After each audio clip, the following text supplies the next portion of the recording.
Hello,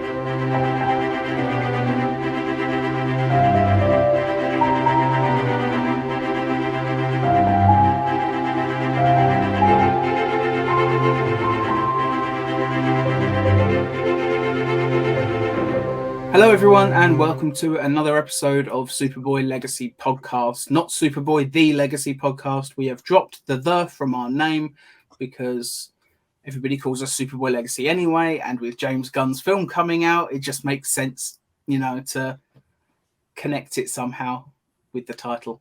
I think everyone watching is going to be, happy enough about that. But anyway, what we're going to be doing today is the first in kind of a mini series that we're doing called One Story Three Times. And it's about the story of Superman stopping a meteor and losing his memory. And the fact that it's been done in The Adventures of Superman with George Reeves. And then it was done again with Superboy. And then again with Lois and Clark. And there will be a fourth part where we discuss the comic book, but we'll get to that when we get to it. But yeah, the way we're going to be doing this, we'll start off with just a little bit of discussion on this story and why we kind of love it and why we think it's stood the test of time. Then we'll count you into the commentary. As usual, you'll need your own version to watch alongside us. And then we'll talk more about this episode after. So I hope you all enjoy. But obviously, we'll be starting with the first version of this, which is The Adventures of Superman Season 2, Episode 12, Panic in the Sky. The first time that Superman lost his memory against a meteor. And this is one of my favorite episodes of The Adventures of Superman. How about you? Oh, I absolutely love this. I first saw this back when I was back in the 80s when I was a kid. A local network here in New York area, WOR Channel 9.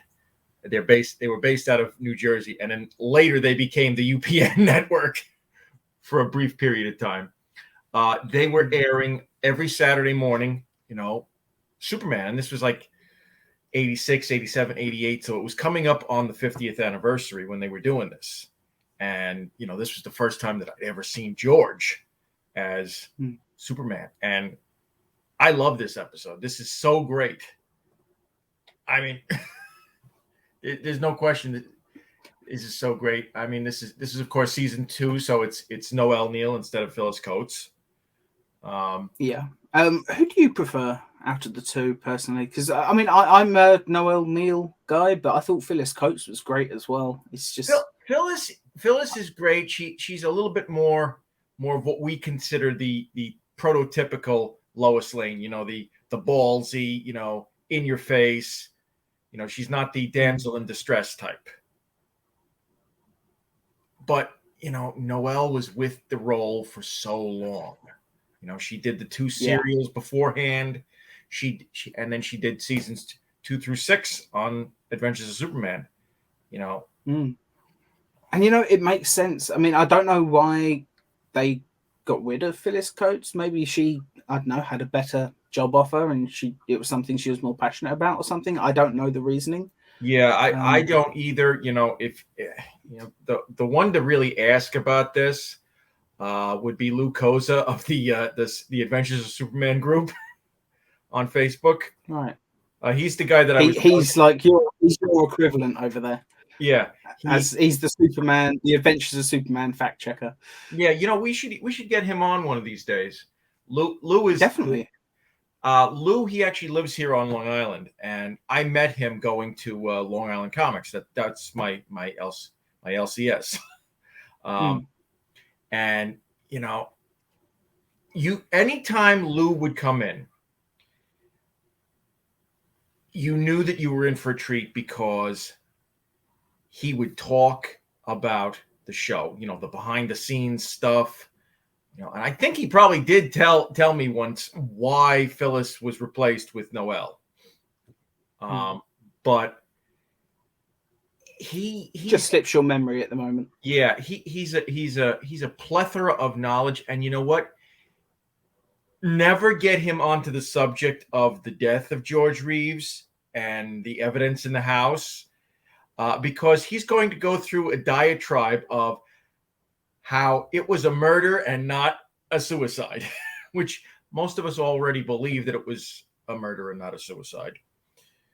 Yeah, it's one of those conspiracy theories that I think most people agree actually makes more sense than the suicide. Not, I mean, let's face it though, if it was a suicide, sometimes these things do just come out of left field, and but yeah, maybe Yeah. when we do have him on, that can be part of the discussion. Maybe we'll discuss that, and I'll have to watch the movie Hollywoodland, the one where Ben Affleck played George Reeves Yeah. beforehand, because I think that was even part of the plot line for that movie.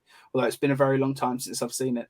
Yeah. Although, one thing that I've discussed with Lou on many an occasion is how far removed from reality that movie is. They get Oh, I'm so many sure. things Yeah. wrong with that movie. They do have the famous story of the kid with the gun, which I like, because apparently that did happen. Yeah. I've heard that maybe the circumstances were different, but yeah. Yeah. I don't know the full story, so I can't really speak on that. But I mean, the George Reeves show is one that gets forgotten about more and more, and it's a real shame because it was the first ongoing Superman TV project, so it deserves respect. But yeah, as we were saying about Phyllis Coates leaving and Noel Neal coming in, if you're gonna have to replace Lois Lane, you might as well get the person that's already played Lois Lane very well in the movie serial things. What is it? Superman and the Mole Men. Was she in that one? No, that was Phyllis. Oh right, so she was just with Kirk Allen then. Yes. So the first serial, the Superman, where he faces the Spider Lady, that was Noel as Lois, and then the second cool. one, Adam Man versus Superman, that's also Noel, and then they did Superman and the Mole Men as a theatrical presentation, a movie, and that was Phyllis's first appearance as Lois, along with George.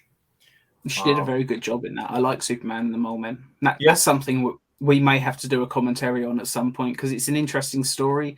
Some things in it didn't age too well, but yeah, overall, I think it's a pretty good story. Yeah, and interesting thing about that is that when they were doing season 1, they took that hour-long movie and broke it into 2 parts. And it's the only 2-part episode in the entire series. Even though technically it's not a 2-part episode, it's just a movie that they broke into 2 parts. They kind of, did the shoestring budget very well. That's cool.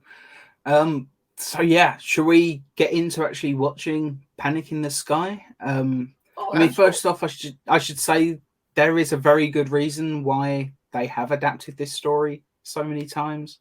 This is a lot of fun, this episode, and I hope you enjoy watching alongside us. And stick with us because we'll be continuing this conversation at the end.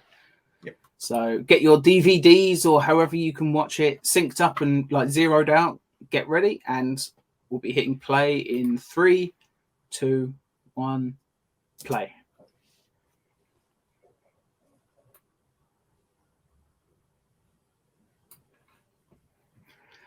And since it's tradition on our commentaries to talk about the opening theme and opening title sequence, I love the George Reeves title sequence. It's just iconic. Yeah. This and this was adapted from the radio show, because this is how they did the opening of the radio shows. Same voiceover. But I mean, just looking at George in that. Yeah. Was it the same theme tune as well? No, it was not. I have a few of the radio shows on CD. I think I've heard a couple of them when I was young, but not for a very long time. Panic in the Sky. Just this image is so iconic, and they sort of adapted the opening sequence, the intro, credit intro, to the 1988 animated series with Bo Weaver that They did. yeah. I mean, the George Reeves Superman show inspired basically everything that came after it. Like, let's face it, you talk now and people, you ask whoever's going to play Superman now and like who was their Superman growing up, they're all going to say Christopher Reeve. But if you asked any of the actors that worked on the Christopher Reeve movies, like, where was your first introduction to Superman, they all say this show. And I've got to say, Jack Larson as Jimmy Olsen is just great. Oh, Jack is he is a riot as Jimmy. And the interesting thing about Jack, and this is something that I did find out from Lou, Jack was actually trying to be a screenwriter, when he got into Hollywood. Oh. He wasn't, looking to be an actor, and, things just fell his way, and eventually he was an actor on a TV series. And he did a good job. Like, do you know if he ever got back into screenwriting afterwards? I don't know offhand. Oh.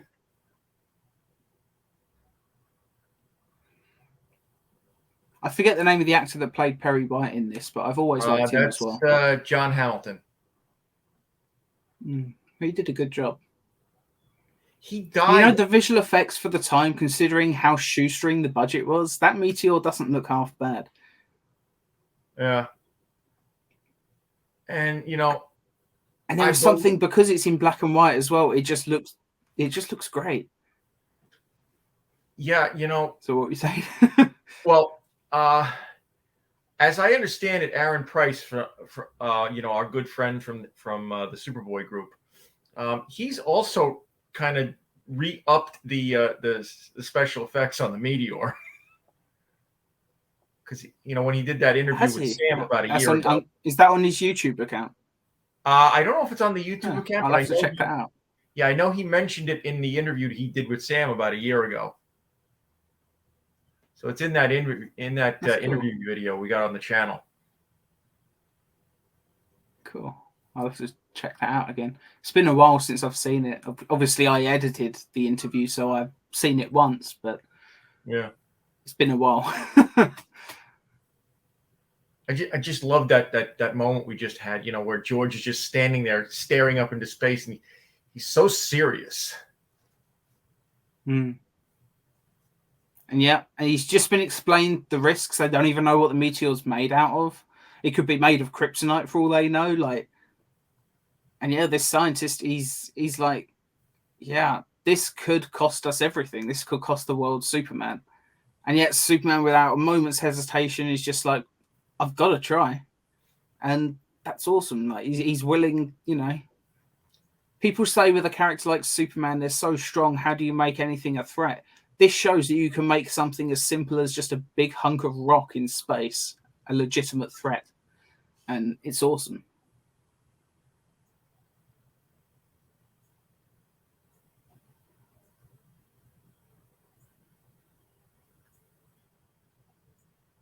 Yeah, and just what you were saying, he's willing to do it. That's the measure of a hero. Does he, when the going gets tough, does he run and hide, or does he say, you know what, I could die, but you know what, I have to do this. This is the quintessential idea of Superman. Absolutely.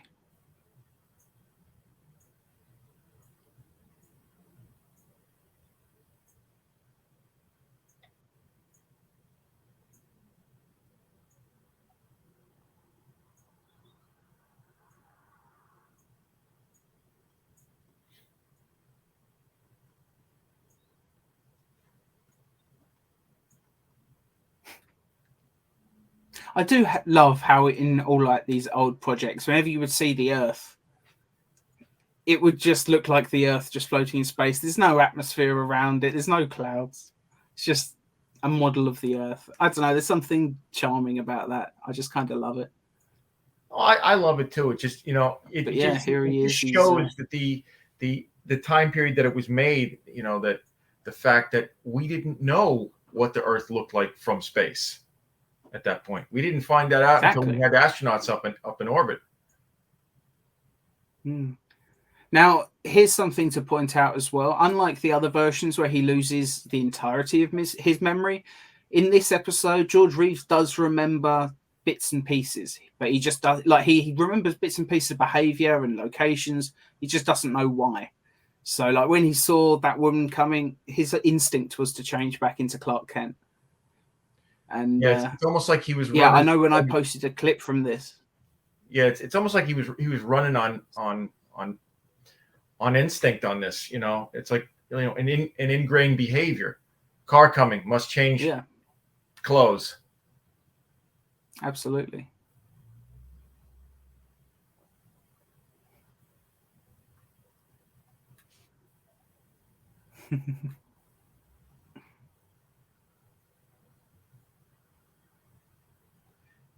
An interesting thing about George's Superman, when Kurt Swan was drawing Superman for the 30 years that he was drawing him, the face of Superman that he drew was pretty much George's. The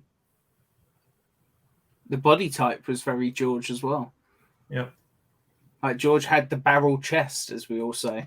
And, even like more modern artists like Alex Ross, they all drew him with that big barrel chest. Like he didn't look like Arnold Schwarzenegger. He looked like a circus strongman. And obviously that's where the briefs come from. So you can see the influence there. And yeah.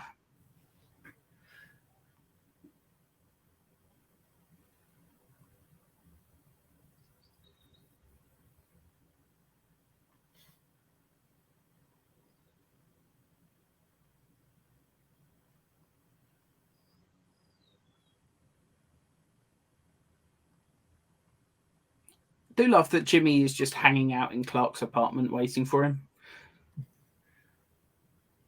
Well, I'm assuming this is Clark's apartment. I'm thinking if this is the scene that I think it is. Yeah, it is Clark's apartment. Yeah. Yeah. Oh, think about it. The time period that this was made in, you couldn't very well have Lois hanging out in his apartment waiting for him. No, that's true. I mean, that's why all the Kellogg's, cornflakes and such commercials that they did for, to tie into the show back then, it was always, Jimmy and Clark are sitting down to breakfast in the kitchen. It's never Lois comes over for breakfast. They didn't want to, have the intimation that something was going on.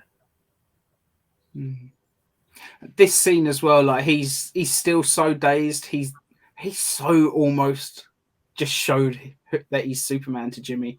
Like he's so lucky in that moment that Clark didn't turn around while talking to face him while he was speaking, because that would have been it. And again, it's almost like muscle memory. Like I don't think he expected the wall to slide open at that moment, but it's funny that he put his hand in the exact right place to activate that secret lever.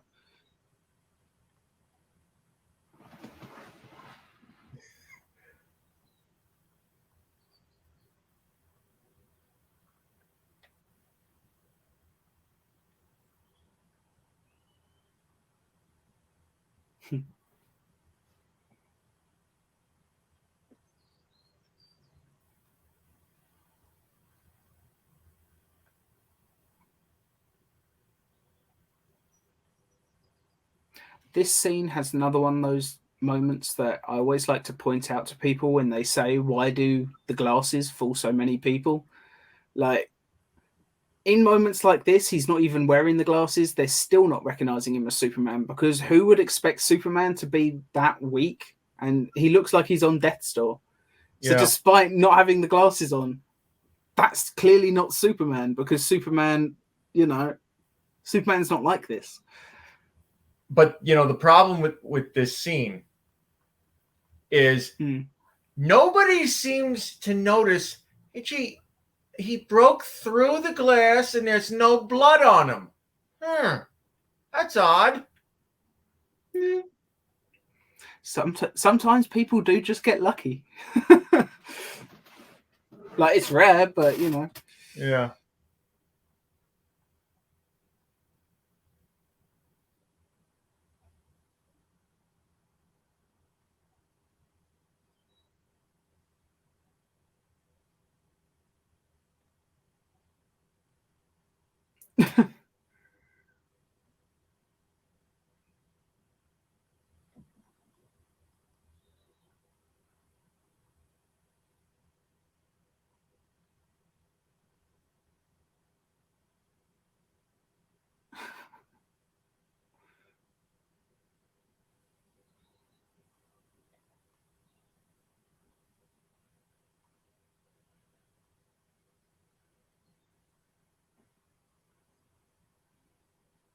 Perry White was just great in this. Like, that's such a Perry White thing to say, you know.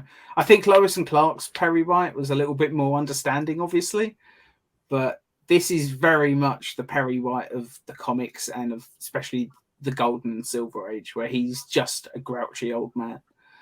And yeah, he's just fallen through the glass in his shower. Supposedly he's hit his head and he's like, "You can't have lost your memory. It's not possible." It's like, well, amnesia's a thing. Yeah, he's kind of like, ignoring reality here. Yeah. Maybe he just thinks that Clark is, having a joke with him or something, but I don't remember Clark Kent being too hilarious. Usually the only jokes he makes are at the end of an episode where he does sort of like the wink to camera. He's like, "Hey, Lois, like, what do you expect? I'm not Superman, you know?" And then he winks to camera. That's the only time I remember him being really funny. But of course, the characters don't even know that that's a joke. So it's just interesting.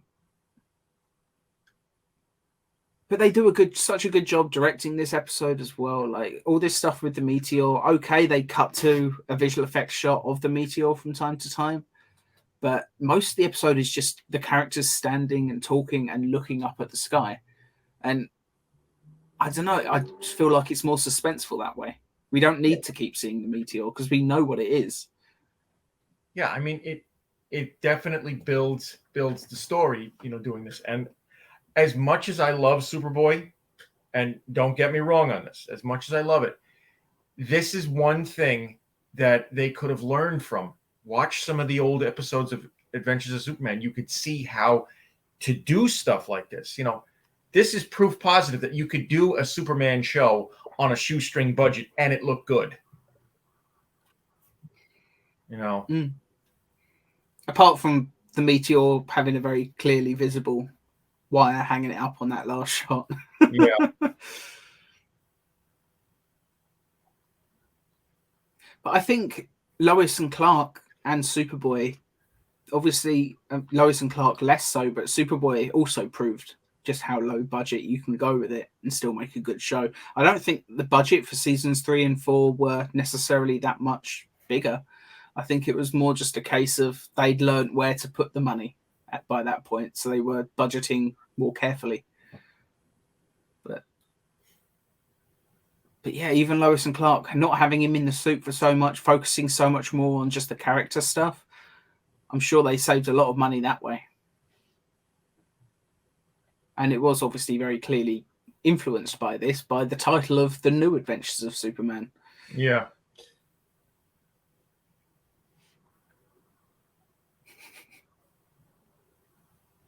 I love that Perry's he's still not having it. He's like, "I need you to find Superman." He's like, "Do you know what he looks like?"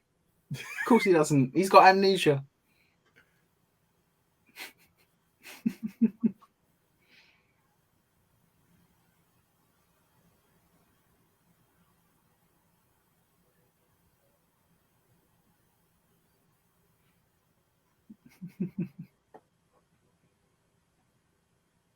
He's finally getting it. He's still angry though. He finally understands, but he's still pissed off. Gotta love Perry White. And John Hamilton was so great in this role. I mean, they had the perfect cast for this show. And I think George was like the oldest actor to ever play Superman. Because I mean, I think he was in his late 30s, early How 40s. old was he in the role? Yeah, I think he was late 30s, early 40s. Because remember, he'd been acting since the 30s. When he had that small role as one of the Tarleton twins in Gone with the Wind. God, I hate knowing that fact. Thanks, Mom. I've never seen Gone with the Wind. It's just, Yeah, it's not my cup of tea. I can yeah, already tell. that's one thing that I was forced to watch multiple times when I was a kid. See, I even like musicals. I can just tell that one's just not for me. I've heard some of the songs from it, and I don't like them particularly. Well, actually, there's no songs in Gone with the Wind. Gone with the Wind is the one about the Civil War. I thought Gone with the Wind was the one, The Hills Are Alive. No, that's The Sound of Music. What the hell am I thinking of? Gone with the Wind. I have no idea. I've definitely never seen Gone with the Wind then. For some reason, I'm confusing it with The Sound of fucking Music. Yeah, not my thing, clearly.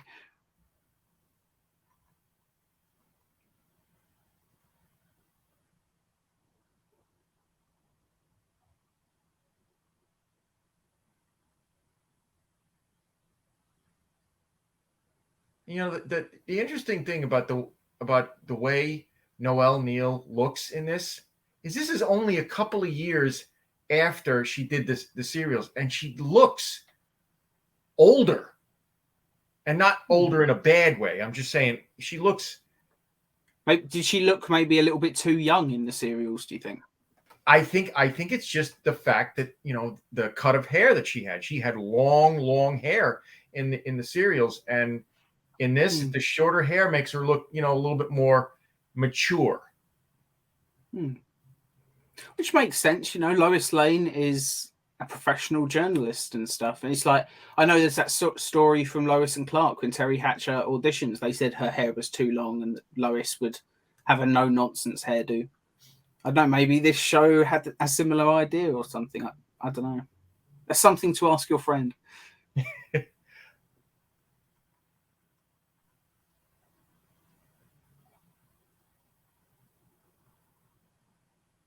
Jimmy's he's so close to finding out the secret so many times in this episode. It's one of my favorite things about it.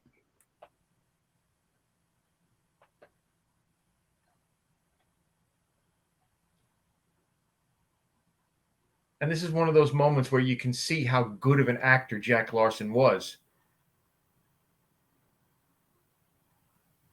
Absolutely.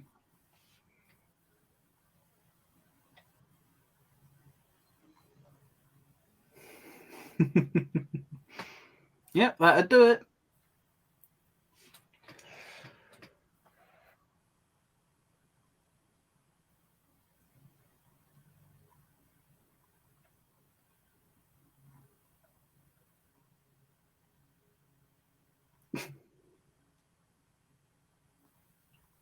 I know people make fun of the flying effects in this, but okay, they're not wonderful, but they're not bad either. Like, for a TV budget, they did a bloody good job.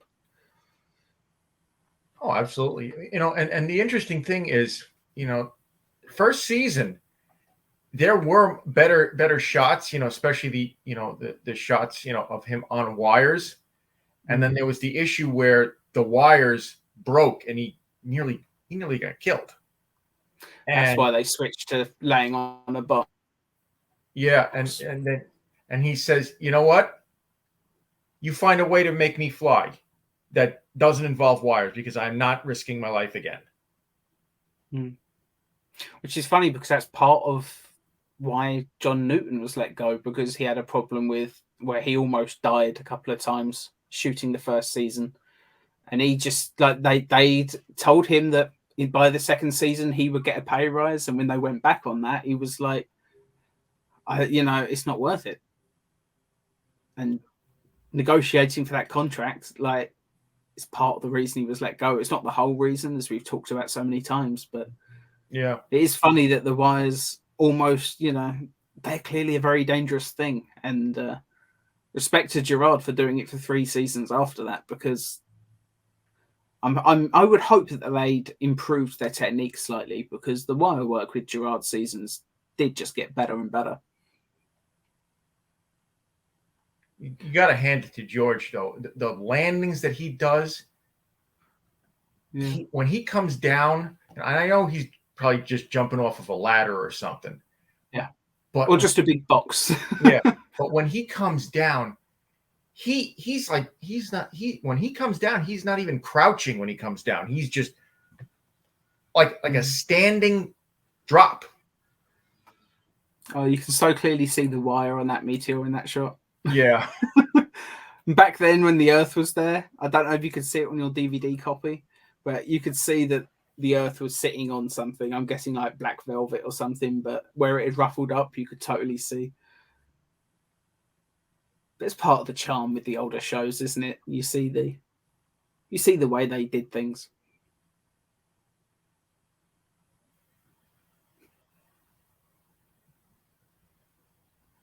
Yep, you can see it right there.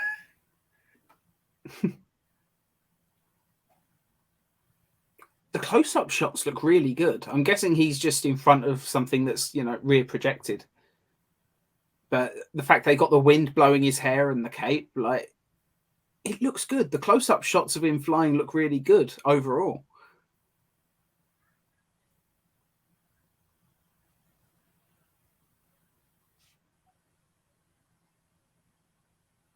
So is he supposed to be sitting on the Meteor at the moment? Because he's clearly just back at the cave area where he landed earlier in the episode when he first lost his memory. Yeah, he's supposed to be. Yeah, he's landed at the Meteor to put this small nuclear bomb there to destroy the rest of it.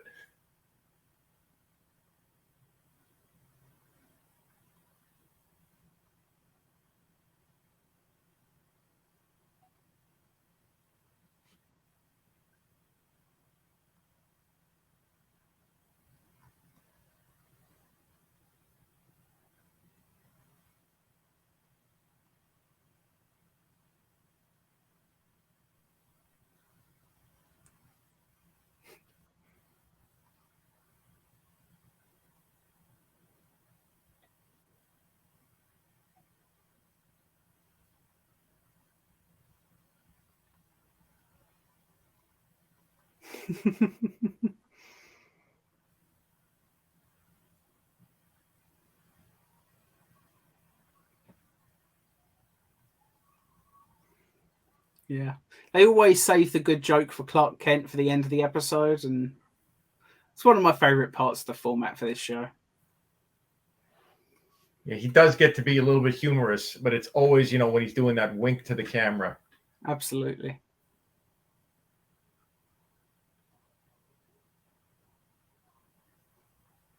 Now, obviously, that's the end of the episode, and I really enjoyed this episode a lot. I think it is my favorite of the episodes from this show. Not just for the Superboy connection. I just genuinely think it's a bloody good episode. I love all the stuff with the observatory, and they're just building tension throughout this whole thing. And it's one of those times where I think the black and white actually helps the show a lot. I do like the seasons in color, but they got a little bit wacky at that point. Like, people say the first couple years had much more of a serious tone. Yeah, the first 2 seasons, especially when they were in black and white, there was more of a film noir feeling to them. Tension was real. I think when they started to bring in, the color, even though most people at that time didn't have color TVs, everybody was watching this in black and white. I mean, they might not have even known there was a difference for a while. I know that obviously shooting something in black and white or just having something that was shot in color on a black and white TV, they do look different. But Yeah. I'm sure the difference wasn't super noticeable. With this show, it was noticeable in one one aspect. Is that the costume? Yes, because when they were doing it for black and white, the costume that George was wearing was a gray bodysuit with brown cape, brown symbol, brown trunks, brown boots, because it shows up better on black and white. When they switched to a blue, red, and yellow costume for the color episodes, you can't really tell the difference between blue, red, and white. Sorry, blue, red, and yellow. You can't tell the difference between them on black and white. It just almost looks like he's wearing one color. You know, it wasn't until many years later when it was in reruns and people had color TVs that, you know, it was obvious why. Yeah. I mean, I could tell there was a difference between it because remember, my first TV in my bedroom was a 13-inch black and white. So when I was watching those episodes as a kid, you know, the black and white, you know, they looked fine. And then the color episodes on a black and white, I was like, why does the costume look funny? That's odd.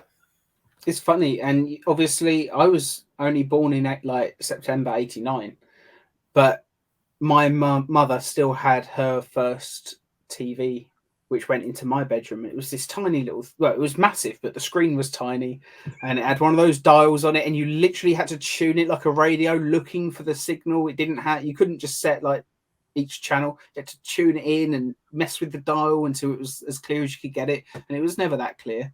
But I watched a bunch of episodes of Lois and Clark on that black and white TV. So I kind of got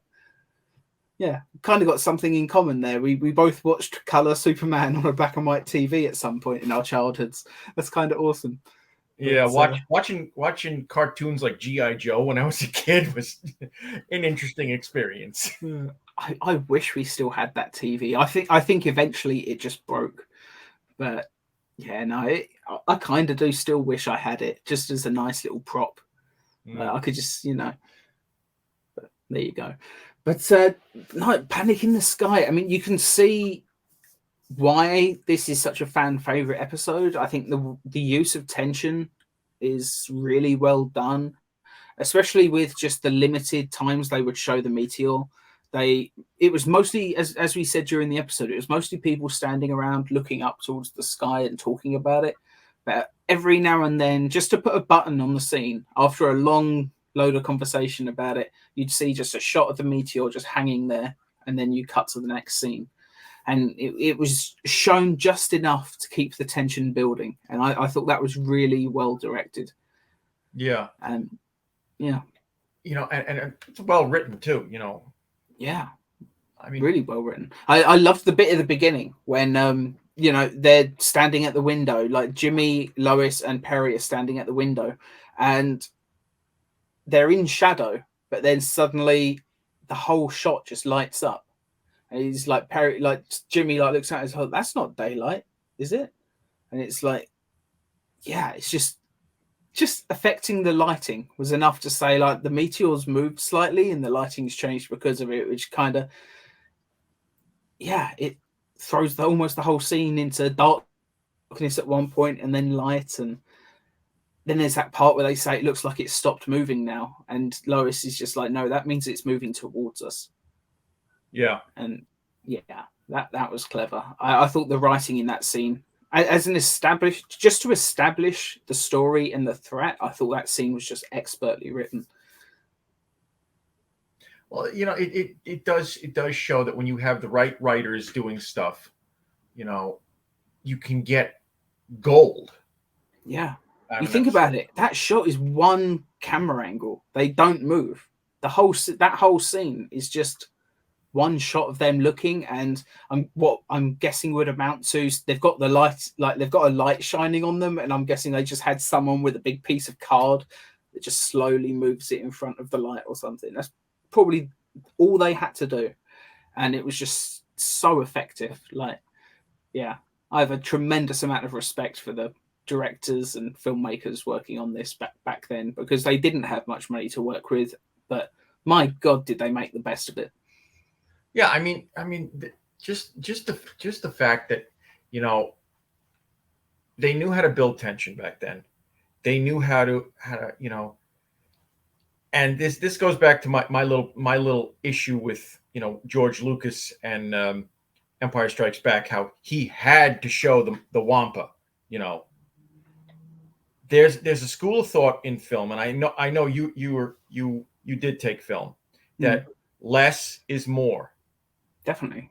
You know, why does tension and fear and anxiety build when you're watching a movie? When you don't see the monster, when you don't see the creature that's coming after the main character. Okay. Putting that monster in there, yeah, you want to see what it looks like, but you don't need to, because you've just now taken away from that scene. And the fact that we only saw the Meteor in this episode for a couple of shots means that we've just built the tension on that. And it was only to put the button on a scene or to open a scene. During the actual time where they're standing there talking about it, very rarely did they cut to a shot of the Meteor while they were still talking. I can't remember if it even happened more than once.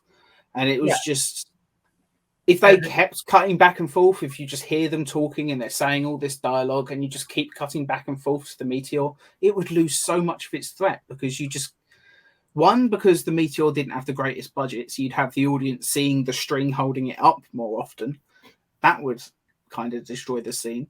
You could argue that seeing the string at all deflates it a little bit, but the fact they kept it so few and far between in terms of times we saw it just helps keep the tension high. And you're absolutely right, less is more. And yeah, I think that's certainly a case of it. And like you said, with like movie monsters and stuff, you kind of want to see the monster. And I'm of the opinion that if you're doing a horror movie and you absolutely need to see the monster, put it in shadow and make it like a quick cut, like see like a shot of its claw or something coming out in a shot. Maybe have a shot of it moving through the shadows and you can just barely make it out for like a second.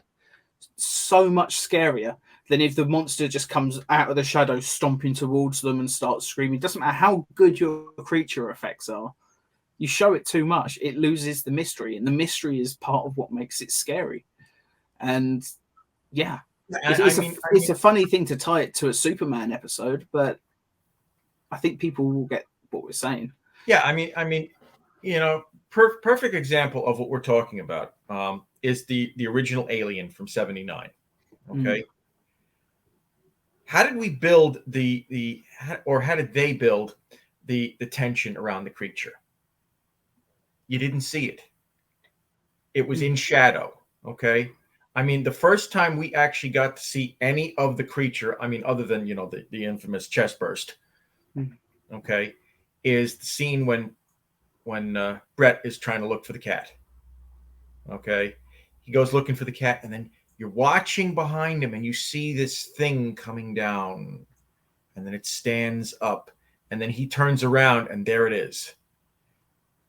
And the way Ridley Scott shot it, you know, you see the mouth, you don't see a full-on, you know, full body shot of it. You don't just see it standing there full frame. It's just like, look, I mean, just, you know, it could look so awkward if they'd done it that way. Yeah, he showed what was necessary to make it as scary as possible. Yeah, and you know, let's face it, some scenes, like the alien is scary, and all you're seeing is like they're looking on the monitor of, like, I don't know, what do they call them, the ventilation shaft or whatever throughout the ship, and all you see is the little dot, beep beep beep beep, whatever it is, and it's just like, that's terrifying. Yeah. And you're not seeing the monster at all, you're seeing a dot on a screen. And what also helps in that scene is the fact that, you know, Veronica Cartwright as Lambert, you know, and this is the way the character was presented to her. You're the audience point of view character. Okay. So as she's getting more and more, anxious and scared and frightened, you're getting more and more scared and frightened and anxious, So, this is how you do an episode like this. Okay. Less is more, I mean, what helped to build this episode? That opening pan shot where we're just looking at the crowds on the street and they're looking up. Nobody's moving. A few people had their mouths open, like they're terrified. It built what was going on. Yeah. And it did it in a less is more way just with that, because let's face it, I think in the modern age, a meteor's coming is going to destroy the Earth. I think that opening pan across the streets of Metropolis would be like fucking rioting going on and shit, like people throwing trash cans through shop windows and looting, and just like, we're all gonna die, let's have a big party. It's like, every time there's an apocalyptic sort of film these days, that's what they would do. And which, not for nothing, Tom, that's what we all would do. That is exactly what we would do. But for filmmaking, sometimes the less realistic you go with it can actually be a lot more terrifying, because you're like, okay, these people are so scared, they're not going crazy and rioting and going nuts because we're all going to die. I'm just thinking, like, have you ever seen a movie called Evolution? It was a comedy with David Duchovny. Saw parts of it, never saw the whole thing all the way through. It's a pretty underrated movie, but it's got a scene towards the end where all these creatures that are evolving from this meteor that had crashed, which is what made me think of it. And they think it's the end of the world, so they're just having just a massive party, and there are buildings on fire, and it's all this stuff. I think that probably is how people would react, but there's something so unsettling about just people standing around just like,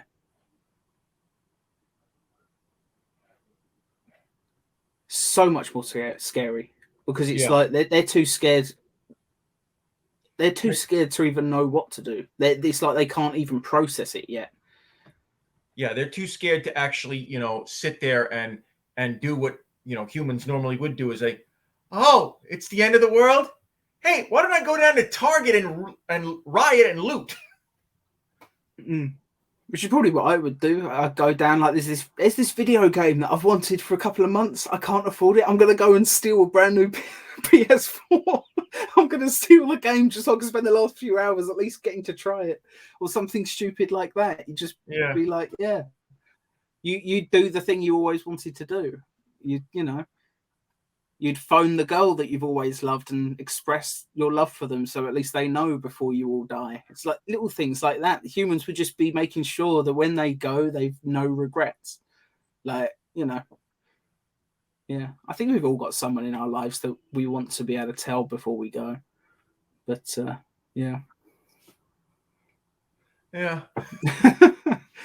It's just one of those things. But I just love the way that they did it in this. It's just all about building tension. It's not. Yeah, I think in the modern age, they'd be tempted just to open it with a shot of people throwing, trash cans through shop windows and stuff like that. Or worse, we'd go the route of, a Michael Bay film like, Armageddon, where we'd see pieces of the meteor crashing down, destroying buildings. Yeah. Which, absolutely, that would be realistic. Okay. But that's not how you build tension. And that would work fine for a different tone of story for this. You could tell the Meteor Superman story and have that be the tone, and it would absolutely work. But obviously, for the story they wanted to tell, it wouldn't have been appropriate this time. And I respect that decision. I think it's a smart move, and I appreciated it. It was really, really well done. Yeah. I mean, there's a reason why, even after, Jesus, it's more than 70 years this show is. I mean, after 70 years, The Adventures of Superman with George Reeves is still as beloved as it is. And it's a shame that, it's not sitting out on one of the streaming platforms right now for people to watch. Didn't it used to be on Tubi? Am I misremembering? There is one episode of it on Tubi right now, and that's Stamp Day for Superman. I wonder why only the one. Well, that's it's less of an episode and more of just a short. It was Right. done back in the 50s for Stamp Day. They had this thing in the 50s, where you would collect stamps and then you could turn them in to get stuff. Right. But that's the only episode that is on Tubi right now. So, Warner Brothers Discovery, like, you keep promoting, HBO Max is merging with Discovery Max or whatever. I don't know what Discovery's streaming platform is even called. But, James Gunn is putting a lot of emphasis on the fact that they're going to be using HBO Max as a real part of the new DCU. Maybe stick Superboy and Adventures of Superman and Lois and Clark and all that stuff on there. Like, anything that's not on there, put it on there. Put on the Kirk Allen serials. Hell, put on the televised Superman the musical. Oh, please! Bad memories of that. Yeah, I mean, it's terrible, but it would be pretty cool to put it up there. It's like if Disney put up the Star Wars Holiday Special. Like, yeah. I would respect them for doing it. It doesn't mean I would want to watch it, but it would be cool. Yeah. It's apart from the animated Boba Fett cartoon that they've got in there, where we get the first appearance of Boba Fett. It's pretty awful. Oh yeah, I've seen bits and pieces. I have no intention of watching the entire thing. I just think it's a good idea to actually, show some. What's the word? Just show more enthusiasm for the brand and just say, yeah, we're going to put everything on it now, just like the good, the bad, and the ugly. Yeah. Just, I think it would be fun. And then you could put up, other great shows that are completely forgotten, like the Ruby Spears Superman show, all of Super Friends, and the Batman animated series that Adam West and Burt Ward did. Actually, HBO Max does have the entire run of the Super Friends on there. That's good. I like that. They have the entire run of, Batman the Animated Series, Batman Beyond. The Adam West one, though. No, they don't have Adam West. I think they should put that one on there. I had that on VHS as a kid, and I really enjoyed it for what it is. I think the reason behind that is the fact that it is co-owned by 20th Century Fox and, I'm sure they could work out. Which, as we know now, 20th Century Fox is no longer its own entity. It's owned Disney. by Disney, which means Disney partially owns part of the DC universe. Yeah, that's a bit weird. I think it's a shame. I mean, I liked that show when I was a kid. I remember there was an episode, I think it was called The Cool, Cruel Mr. Freeze, and I thought it was a really fun episode. I like that show. It's cheesy, it's camp, but it was like watching another series of Batman 66 long before we eventually got those animated movies. So I don't know, like someone at Warner Brothers, like James Gunn, just speak to Disney and just say, like, we co-own this. If we put it on our streaming service, you can put it on yours as well, and we'll just both have a way to, we'll just, you can keep all the money made from it on Disney Plus, and we'll keep the money made from it on HBO, and we'll just say it's in both places. Yeah, I doubt that they would do that. I doubt. I think, it's a shame though. I think Warner Brothers is trying to buy whatever rights, the 20th Century Fox brand had towards it, so that they can get it completely. Yeah, that's why it took so long for it to get released on DVD and Blu-ray. Because of the rights issue. Yeah, I mean, that was it with Adam West, just in general, just all of his shows. I do wonder if that's part of why Superboy took so long to come out, because it was a Viacom thing, wasn't it? And it's like, Viacom's not a Warner Brothers owned company; it was licensed out. I'm glad they eventually did sort it out. So I'm not gonna. I'm going to hold on to hope for a little bit longer. I hope that they eventually get the rights back. That's what this symbol is supposed to mean, hope. Absolutely. And it's why we love Superman so much. It's one of those things where I know I've probably talked about it in the past, but like yeah, I've had some mental health issues in my life, and Superman has been such just a godsend in that regard. Because in the days where I didn't have much hope, I had my Superman comics, and they helped. And I think they help a lot of people around the world. And I think it's just a wonderful thing. And yeah, hold on to hope, because hope, in the words of Andy Dufresne, like hope is a good thing, maybe the best of things, and hope can set you free. Absolutely, absolutely. You I know, need to watch Shawshank Redemption again now. It's uh, funny. I was like, talking to someone on Reddit the other day, and they were just coming up with like they wanted to change their name because they had this name that their parents chose because they thought it would be the coolest name a kid could ever have, but he was ended up getting picked on for it. And I said, you should change your name to something like really dull, like Randall Stevens. And then I sat there for like 10 minutes. I was like, why does Randall Stevens sound familiar? Looked it up. It's the fake name Andy Dufresne makes up for the money laundering in Shawshank Redemption. Obviously, I've seen it so many times. I just pulled Randall Stevens out of my ass. But yeah, I don't know why I'm sharing that story. I just think it's kind of fun. oh, it But is. It is. sorry if there's any viewers out there actually called Randall Stevens. I'm not saying your name is boring. Clearly it's not. It's Andy Dufresne, who's one of my favorite characters in fiction. But yeah, I do hope people have enjoyed watching alongside us. If you can get hold of the show on DVD, I really do recommend you do. Being such an old show, some episodes are in better quality than others. I think that's fair to say. I think the film has degraded quite a bit on some of the episodes, but a lot of it looks pretty damn good. Yeah. I think Warner Brothers, when they did release it on DVD back in the early 2000s, they did clean it up a lot. I don't know about that because some episodes are in shocking condition. I think more what they probably did was just found the best quality reels that they had of it, and some episodes they happen to have in really good condition, and some of them not so much. I forget which episode it is. I think it's in the first season, but it's where some criminals break into Clark Kent's apartment and they find his super suits. The stolen costume. Yeah, that's the episode, and I wanted to, I've used AI to remaster a few episodes of this just for my own liking. When I did, I was a guest on Counting for Kryptonite pod a couple of months ago, and that was a lot of fun. But because we were talking about one specific episode, I decided to remaster that episode so we could both watch it in HD. Tried doing that for Secrets of Superman or the Stolen Costume. That's the one. And yeah, you were kind of turning the title into an episode of season 2 of Superboy.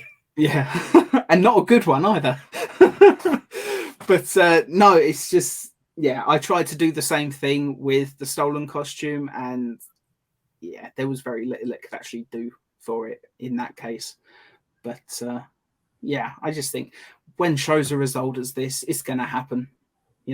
Maybe they did clean them up. Maybe, the people at Warner Brothers were like, yeah, we've cleaned up all these other episodes, but this one is in such bad condition, there's nothing we can do. We should just stick it on the DVD so at least it's not left out.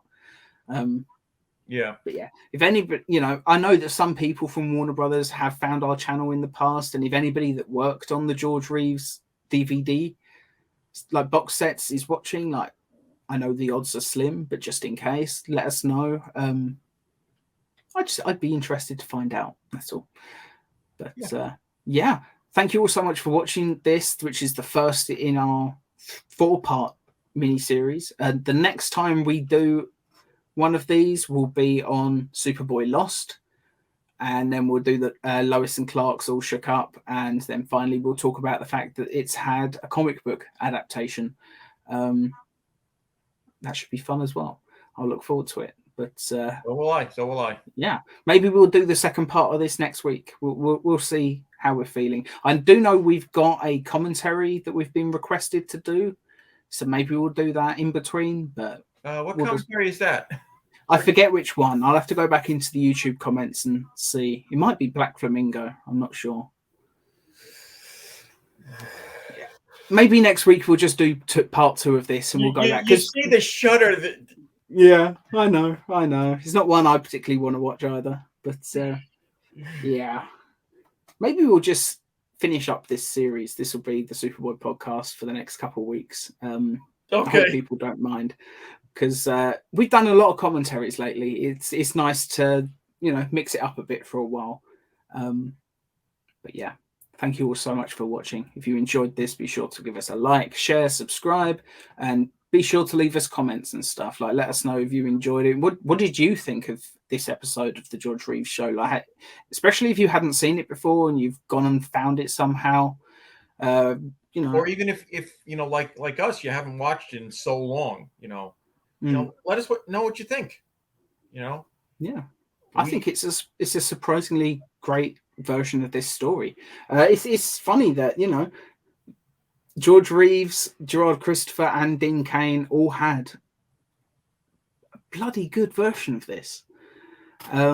It's just one of those things where it's almost like if you do the Meteor memory loss episode, it's probably going to be one of the best episodes of the show, because they're among my favorite episodes of all 3 shows. Like, I don't think that's coincidence. I think it's just such a great springboard for an episode. And I'm using the word springboard purposely because of George Reeves' takeoffs, where he would jump onto a literal springboard and bounce out a window. Yep. But yeah, thank you all again. Goodbye.